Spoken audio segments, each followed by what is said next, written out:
ہم کریں گے ہر مظلوم کی حمایت۔ السلام علیکم ناظرین، میں ہوں حورین فاطمہ اور آپ دیکھ رہے ہیں حمایتی نیوز HD چینل۔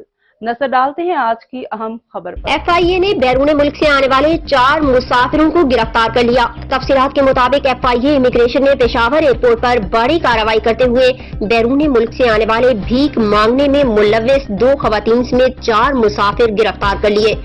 FIA حکام کے مطابق ملزمان بین الاقوامی پرواز سے سعودی عرب سے پاکستان پہنچے تھے۔ گرفتار ملزمان میں محمد اقبال، محمد بلال اور 2 خواتین شامل ہیں۔ ملزمان چند ماہ قبل عمرے کے نام پر سعودی عرب گئے تھے۔ حکام نے بتایا کہ ملزمان سعودی عرب میں بھیک مانگنے میں ملوث تھے۔ ملزمان کا تعلق خانیوال اور ملتان سے ہے، جبکہ دوران تفتیش ملزمان نے اعتراف کیا کہ وہ سعودی عرب بھیک مانگتے رہے۔ FIA حکام نے کہا کہ ملزمان کو مزید جانچ پڑتال اور قانونی کارروائی کے لیے FIA anti human trafficking circle Peshawar منتقل کر دیا گیا۔ مزید خبروں اور اپڈیٹ سے باخبر رہنے کے لیے دیکھتے رہیں حمایتی نیوز HD چینل۔